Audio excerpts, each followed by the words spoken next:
Hi! So I'm using a mic right now because I have dishes going, so hopefully that's not too loud. Hopefully you can hear me okay. But Happy New Year's Eve. I am going to be doing a what I loved as far as books goes in 2025 and what I hated in books. The first book on my list for the books that I loved this year was the book You by Caroline Kepnes. It's a thriller. You is a thriller. You've probably heard of it. There's a TV show based on these books, this series. I just started the book series. I have not watched the TV show yet. I want to read all the books first. So I just finished You, and I loved it a lot. I don't know, very entertaining to watch the mind of Joe Goldberg, this killer, this murderer and stalker. I thought Joe's character was surprisingly funny, just the inner workings of his mind and the connections he made. Like, at times he could be kind of clever, but then he would be also so clearly deluded and just totally connecting dots that, like, when there weren't dots to connect in the first place, if that makes sense. So just like watching him and the way his mind worked, I think that stuff is very fascinating to see or to read about. I really love a good stalker-esque type of story. So stalker, killer, you know me, I like my thrillers. So and I don't have a physical copy of it to show you because I checked that one out from the library. I utilize the library a lot, so, or the Libby app. So here it is. On to the next. Another favorite of mine for the year was The Witches of New York by Amy McKay, which you may have seen that coming if you've seen me talk about it in another video, because I read this a few months ago and I absolutely loved it. So I actually purchased a copy. I checked it out from the library initially, if I remember right. Either that or I borrowed it from a friend, I can't remember. Either way, I didn't have my own copy, so I got this on Thrift Books. It's a little damaged, but that's fine. I think it was an old library book, potentially. Yeah, it was. It's mine now. I loved it so much that I bought it. And actually, that's a theme in this, that'll be a theme in this video, because, yeah, there's a couple others. There's, yeah, 3 books in total that I read this year that I checked out from the library, and I loved them so much that I purchased them. So, yeah, Amy McKay's The Witches of New York. And this was just I would say this was like a historical fiction. This was a historical fiction fantasy, because obviously, like, some of the stuff they talk about is not real, but it's, yeah, it was really good. It was really good. 10 out of 10. It follows 2 witches who come together and open up a tea and tarot reading, like, psychic shop. They open up this shop and they end up needing a little assistance, so they hire another young woman to come and work for them. And these 3 women come together, and I don't want to spoil anything, but it's just very good. It's very cozy. It's a cozy read. They do a dumb supper in here, and it goes down the list of, like, everything you need to do for a dumb supper. So I thought that was kind of cool. I think I read this around, I want to say it was October, around Halloween. Anyway, so I love this book. I highly recommend this one. So the next one that I really loved this year was A Certain Hunger. This was by Chelsea G. Summers, and it's not too big of a book, so I think I got this done fairly quickly. It's a horror, thriller, fiction about a woman who is a food critic, and there are some parts in here that are a little bit, like, much if you're not a big foodie. If you're not a big foodie, all the little tidbits of her talking about different fancy French foods and things, I mean, it just went right over my head, but that's fine. I enjoyed the character. What is her name again? Dorothy. Yes, Dorothy. I enjoyed her character a lot. She's a serial killer who kills her lovers and ex-lovers and eats them. I won't spoil anything else. I mean, that's not really spoiling anything. That is very much a given based on, I believe it says it right in the back of the book. So yeah, this one was fantastic. I know some people loved it and some people hated it. I really loved it, so I went out and bought myself a copy. I would read this again. It was a fun, spooky like in the mind of a killer. I guess that's a theme here, because Joe Goldberg's character in You, and then Dorothy, is it Reynolds? No, Dorothy Daniels' character. In both of those stories, you're getting it entirely from their perspective, which I love. So there was that. So next on my list is Poor Things by Alasdair Gray. This is like a historical fiction fantasy. This story takes place in the 1800s. So it follows two characters, well, three really. It follows the character of Bella Baxter. It follows her creator, aka, what is his name again? Godwin. So it follows Bella Baxter and her creator, Godwin, who kind of it's like a Frankenstein type of story. He kind of Frankensteins her by putting a child's brain, a baby's brain, into her body. So he finds this woman who killed herself, who was pregnant. He takes the baby out of her, takes the brain, puts it in her. So allegedly that's what happens. And so he has a child that he needs to raise, and he raises her. And this story is just following that process along. And during all of that, there is a man who works at the medical university, wherever it is that Godwin works. What was his name? Archibald? Yeah, Archibald, who befriends Godwin and meets Bella, falls in love with her. It is just it's a whirlwind of a story. It mostly is centered around following her character as she travels and is discovering herself and discovering what it is to be alive. So a movie was made. This was made obviously into a movie, as you can probably tell. That's Emma Stone. I liked the movie. It was very artsy, but I actually really liked the book a lot better. It was very interesting, and there was also interesting illustrations in here that show different characters. If you're fascinated with medical stuff at all, this is not necessarily accurate at all, but it's very interesting the way he writes the scenarios that take place. Oh, and there's like anatomy illustrations in here as well. Yeah, so I really liked this story a lot. This is another one that I purchased after reading the library book. The last book on this list of the books that I enjoyed reading in 2025 and really highly rated was Chouette by Clair Oshetsky, I think is how you say it. And I don't have a physical copy because I listened to the audiobook version of this. So here it is. Yep. So this story is about this woman named Tiny, I believe. It's either Tiny or Teeny. I don't know how you pronounce it. I think it's Tiny. So there's this woman, and she's married, and she gets pregnant, and it turns out that she gives birth to not a human baby, but like an owl-human hybrid baby. And it's a really interesting story that goes into like a parent's love for their child and what they'll do to protect their child. You know, I think the whole thing was a metaphor for accepting a child with autism, potentially.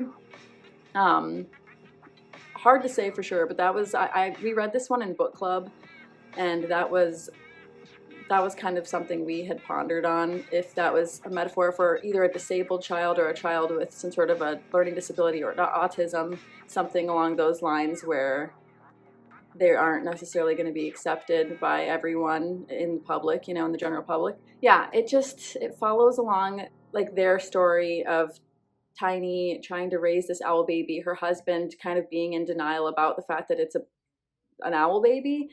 Yeah, it's very interesting, and it's weird. So they keep talking about owl children and dog children, and like his family is very much like they're very, I don't know if high-strung is the right word, but his parents and his family talk about how they have dog children, but their children are not dogs, they are humans, you know? Whereas in Chouette's position, she is literally an owl, like a baby owl hybrid with a human. So there's this like comparison of normal to not normal that gets brought up a lot, and yeah. I'm not great at articulating how interesting this book was, but it was it was thought-provoking. It was fun to dissect that one in book club. That was a good one.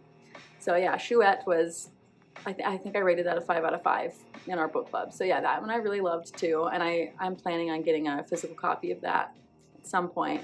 Now, those were my like top favorite books of 2025. So my least favorite books of 2025, we're gonna start with, oh, this is gonna be sad because a friend of mine lent me this book and she is obsessed with it. She loves it. Between Two Fires by Christopher Beuhlman. I don't know if I said that right, but yeah, this is highly rated. I believe it's like 4.2 out of 5 is the average rating for this. A lot of people love it. It's historical fiction, fantasy. I think it takes place, when does this take place? Maybe if it says it down here. Gosh, I know it says it somewhere in here. I want to say it's like this 1400s, 1600s, somewhere in that range. It's very ye old. It's following a knight.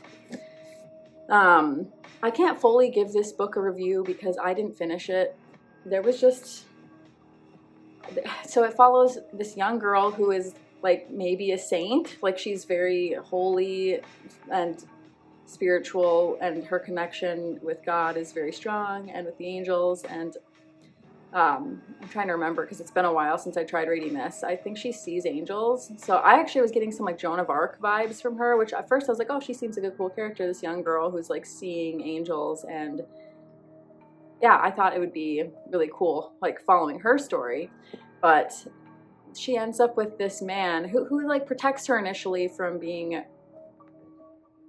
assaulted by a group of knights.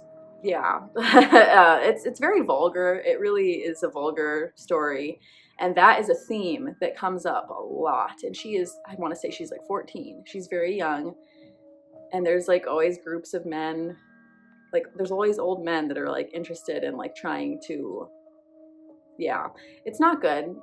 That's actually the reason I didn't want to finish it. I'm not interested in reading about that at all. I know that, well, I don't know because I didn't finish it, but it seemed like, I mean, so the main guy who's protecting her, what's his name, Tom or something? Let's see. Thomas, yeah. So Thomas is, what's the girl's name? A young girl orphaned by the Black Death, obeying commands of angels, both terrible and beautiful. Okay, so Thomas is the knight that's with her. They also have a priest who's with them. There's a group of 3 of them. There's a knight, a priest, a young girl. The knight at one point tries to assault her, which apparently I think he was like having a fever dream or something, but I don't know.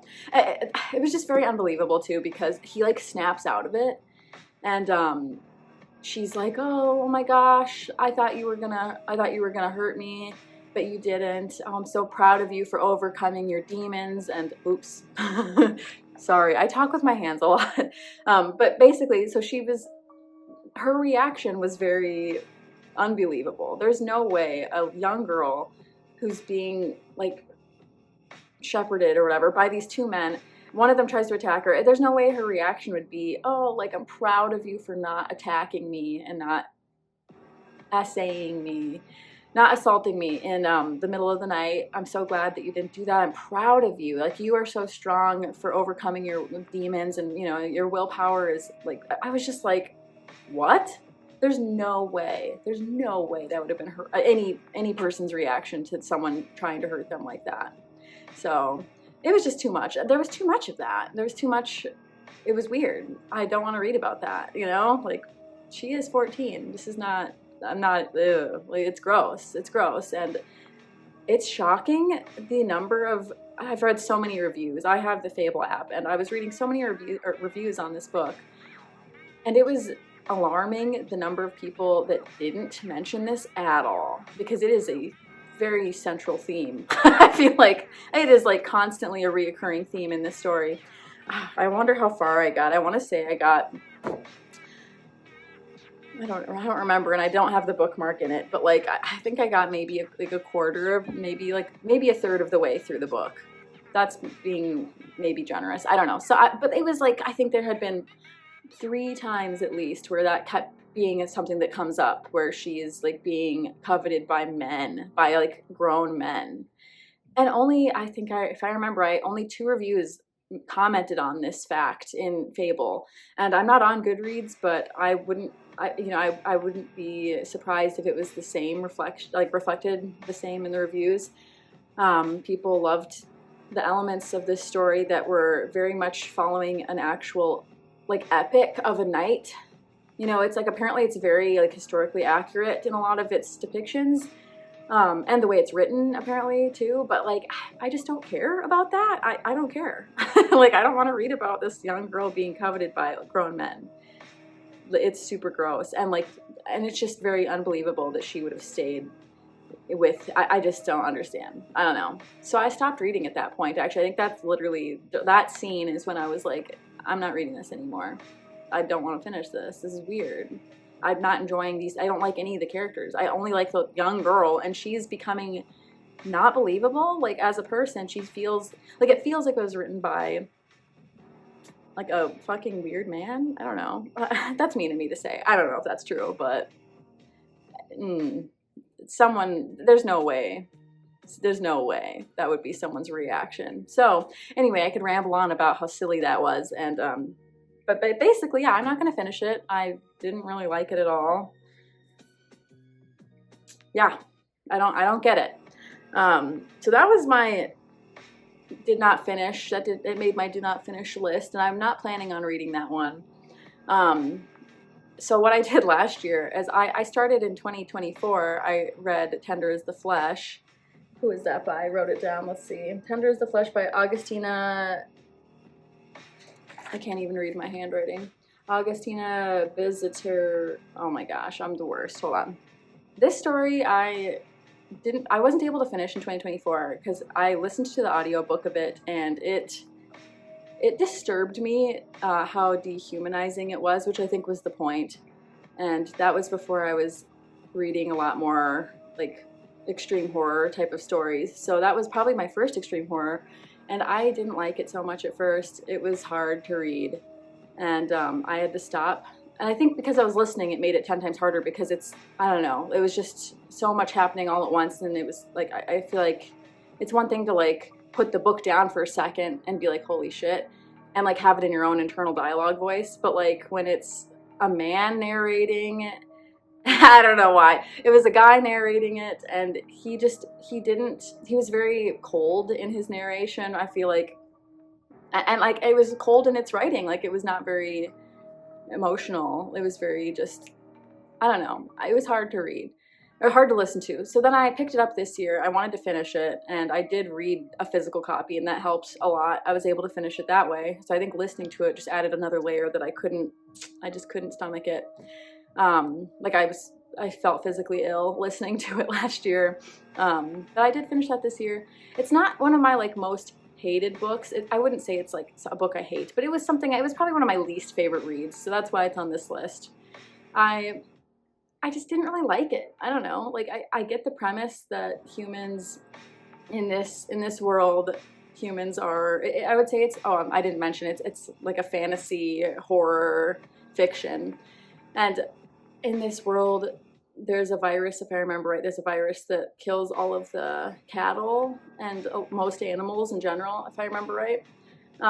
So there's just basically humans left. So essentially, humans are breeding other humans, kind of like we breed cattle and chicken and everything else. You know, we breed it to be plumper and meatier and better quality because they eat other humans. So it's like a cannibal one. So there's 2 cannibal books on this list. The one that I loved, Certain Hunger, and one that I didn't love, Tender is the Flesh. So I guess that's a theme I'm interested in. I guess I really like that horror vibe, that energy of like being like, oh wow, are they gonna eat you? You know, like I don't know. But in this story, I was not interested in the main character narrating the story. Like, it just follows this man working in a factory raising cattle, bulls, and whatever, and they're literally just humans. he ends up getting gifted one to have at home, and then he just has this woman at his house, and like, I don't remember anymore, but I feel like things get weird, if you know what I mean. I think he gets her pregnant. I'm not sure. I don't remember anymore. All I know is I didn't really like him, and the whole book is from his perspective. So I just was like, it's hard for me to get into a story if I don't like any of the characters, really. I mean, I really didn't like any of the characters in Tender as the Flesh. Like, there was nobody that, I don't know. There was also themes of weird shit going down. I don't know how to say this on YouTube. There was themes that were similar to Between Two Fires, if you know what I'm saying. So, don't love it. Didn't like it. I did finish it. It was on my list from previous year. So I was like, I should try it again. I tried it again. I don't think I'll be doing that next year with this. I'm not going to be doing that. But, oh, and I don't have the physical copy of Tender as the Flesh because I got that one. So I had the audiobook, which I told you I tried that. And then I think I finished it on Libby, on the Libby app. So here it is, Tender as the Flesh. So books that I'm excited. So there's a couple books that I have already because I'm getting lent them by a friend, and also because I purchased one of them that I'm excited to read next year. So one that I'm excited to finally actually read fully through is Fight Club by Chuck Palahniuk. Chuck Palahniuk. It's by Chuck Palahniuk. I'm horrible at reading names. But anyway, Fight Club. You know, everyone's seen the movie. I've seen the movie many a time, and it was very good. And actually, I have previously read bits of it. I think I started like the first couple chapters. I don't think I ever finished it, though. I'm trying to remember. It was years ago. I want to say it was almost a decade ago. So I'm planning on picking this up in the new year. So something I'm looking forward to. Another one I'm very much looking forward to is Garden Spells by Sarah Addison Allen. And it had pretty good reviews. It's just like a fiction, like fantasy fiction. And it follows this. Well, I don't know too much about it, so I better not go there. I don't know too much about it, but I read the first, I think, 2 chapters, and it very much felt like Practical Magic vibes, but more wholesome even. I would say a lot more wholesome. And granted, I'm only a couple chapters in, but it just seemed like a cozy, good read for the winter. So I'm planning on reading this one, or finishing it, I should say. I already started it a little bit. So that's one I'm looking forward to in the new year. And then another one, the last one on my list of books I'm looking forward to that I already have right now that I'm borrowing. Another one I'm borrowing from that same friend that's lending me Fight Club. And it's called The Quiet Tenant by Clemence Michelon. And I don't know anything about this story except for that it's about, basically it's, what is that? It's semi-based on things that actually happened, and there was that case where that woman was like trapped in the house of her kidnapper for like, I don't know, was it like 30 years or 20 years or something crazy? I don't think it's quite to that level, but I think it's a similar vibe to that type of a story where there's someone, you know, the quiet tenant, they're being held maybe against their will in the apartment. So I don't know anything about it really. I'm looking forward to reading it and finding out more. And yeah, so those are my loved books, my most cherished books of 2025, and my least cherished books of 2025. If you check out any of these books, let me know what you think, especially Between Two Fires. I really am curious because I don't understand. I mean, it must get better because so many people love this book, and so many reviews just glaze over the odd bits that are just really unsavory to me. So let me know what your thoughts are on that book in particular if you ever read it. I'm very curious if it gets better or what the deal is. I hope you check out some of the books on my favorite books of the year because they were fantastic. I don't know if I did them justice, but yeah. Happy 2026, Happy New Year to everyone, and I'll see you in the new year. Bye.